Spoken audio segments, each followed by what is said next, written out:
Baik, kita bertemu lagi pada hari ini, dan pada hari ini saya ingin menyampaikan bahwa berdasarkan Peraturan Presiden Nomor 72 Tahun 2021, maka ada 5 sasaran utama untuk percepatan penurunan stunting.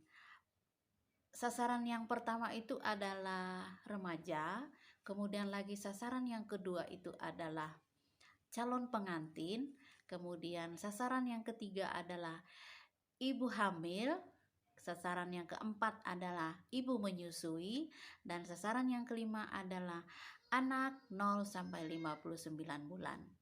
Baik, kita akan mulai dengan penjelasan kenapa harus ada 5 sasaran prioritas ini yang kita jadikan sasaran sebagai percepatan penurunan stunting di Indonesia.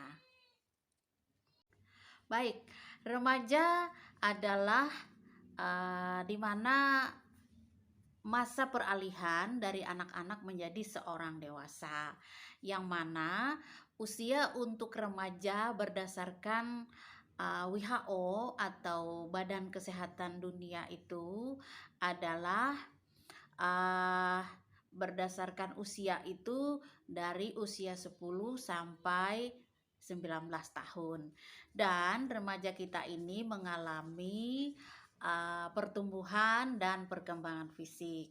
Artinya anak-anak kita ini mengalami pertumbuhan fisik dan juga mengalami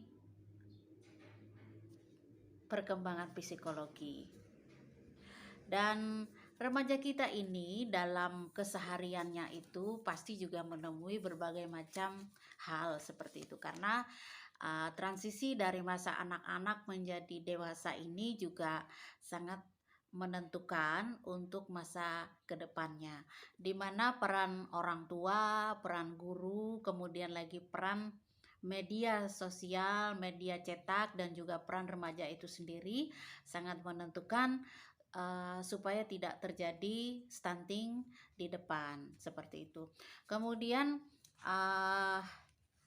masalah-masalah yang dihadapi oleh remaja kita ini antara lain adalah masalah anemia, kemudian lagi kekurangan gizi, kegemukan, kebersihan diri, dan juga kebersihan lingkungan.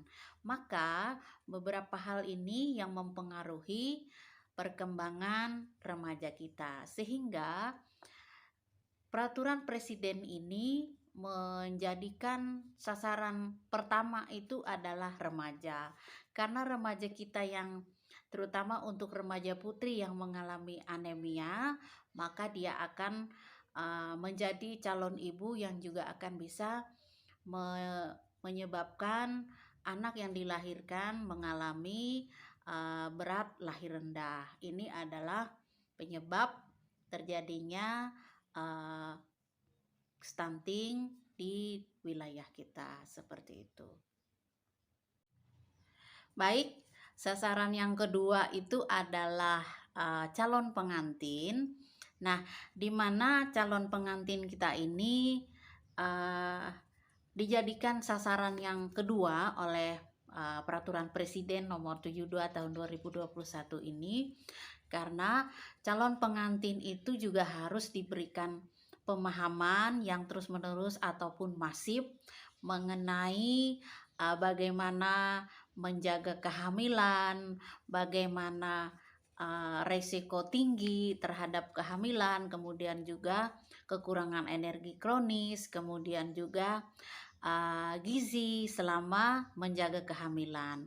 Kemudian juga calon pengantin juga harus memahami bagaimana inisiasi menyusui dini, kemudian lagi memberikan makanan pendamping ASI, dan juga bagaimana menjadi seorang ibu pada saat setelah melahirkan, dan juga menjadi seorang ibu yang menyusui seorang anaknya, seperti itu. Nah, di mana calon pengantin ini harus diberikan pemahaman yang juga dilakukan oleh semua unsur di wilayah kita, umpamanya dari dari tokoh-tokoh agama, kemudian juga dari kader-kader pada saat calon pengantin ini melakukan pemeriksaan diri. Kader-kader ini bisa dari kader kesehatan dan juga dari bidan-bidan desa dan juga dari petugas-petugas kesehatan lainnya. Baik, sasaran yang ketiga adalah ibu hamil. Ibu hamil harus kita pastikan dia memeriksakan kehamilannya itu minimal 4 kali selama masa kehamilan. Itu minimal. Dan kita juga harus pastikan bahwa mereka harus mendapatkan layanan itu selama kehamilan. Kemudian lagi, ibu hamil juga harus kita pastikan dia mendapatkan pil tambah darah atau pil FE selama masa kehamilan. Dia harus meminum pil tambah darah itu setiap hari, dan kita juga harus pastikan dia mendapatkan pil FE itu dan meminumnya setiap hari. Dan kemudian lagi, ibu hamil juga harus kita pastikan mendapatkan asupan gizi yang cukup, baik juga asupan makanan yang berkualitas, kemudian juga bernutrisi dan juga yang bergizi. Karena selama masa kehamilan, ibu hamil tidak hanya menghidupi untuk dirinya sendiri, tetapi juga untuk anaknya yang dikandungnya. Maka ibu hamil harus kita pastikan mendapatkan fasilitas layanan di fasilitas kesehatan, dan juga harus kita pastikan bahwa ibu hamil mendapatkan makanan yang bergizi dan asupan nutrisi yang berkualitas selama masa kehamilan. Baik, sasaran yang keempat adalah ibu menyusui. Kenapa ibu menyusui juga harus dijadikan sasaran utama di tempat sasaran yang keempat? Ibu menyusui juga harus dijadikan sasaran karena pada saat dia menyusui bayi yang baru dilahirkan dan juga mengalami pertumbuhan dan perkembangan, maka ibu menyusui harus mendapatkan asupan gizi dan makanan yang bernutrisi dan juga mengandung protein yang sangat membantu ASI, sehingga anak yang dilahirkan dan juga perkembangan berikut anak yang menyusui dengan ibunya tadi tidak mengalami kekurangan zat gizi dan juga kekurangan energi, seperti itu. Jadi ibu menyusui wajib juga diberikan layanan kesehatan, terutama untuk penjelasan ataupun pendampingan, supaya ibu menyusui juga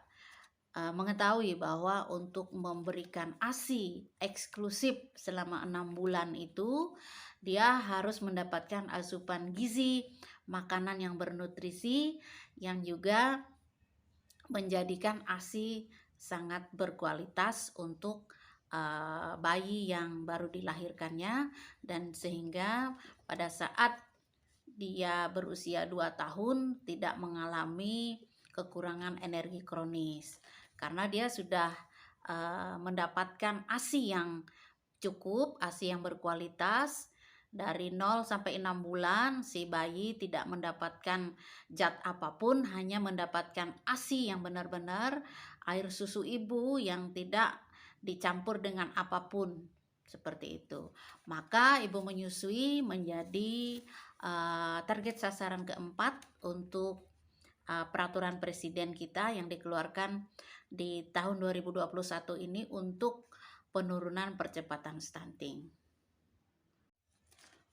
Baik, sasaran yang terakhir adalah anak 0 sampai 59 bulan. kita akan membagi anak 0 sampai 59 bulan ini.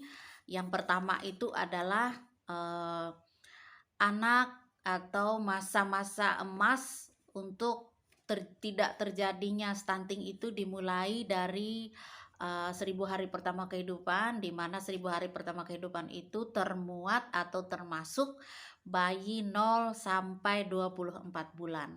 Nah, maka bayi yang baduta atau bayi 2 tahun 0 sampai 24 bulan ini adalah sasaran dalam 1000 HPK.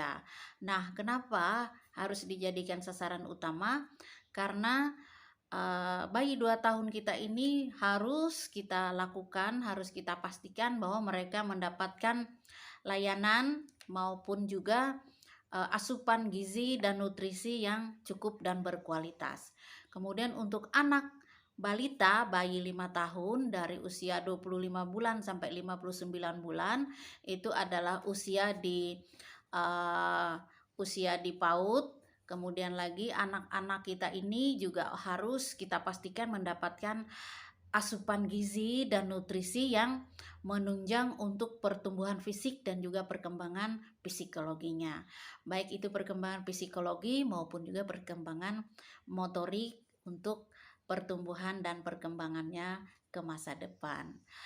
Demikian penjelasan dari saya untuk mengapa harus ada peraturan presiden yang dikeluarkan untuk percepatan penurunan stunting di Indonesia. Terima kasih, selamat siang.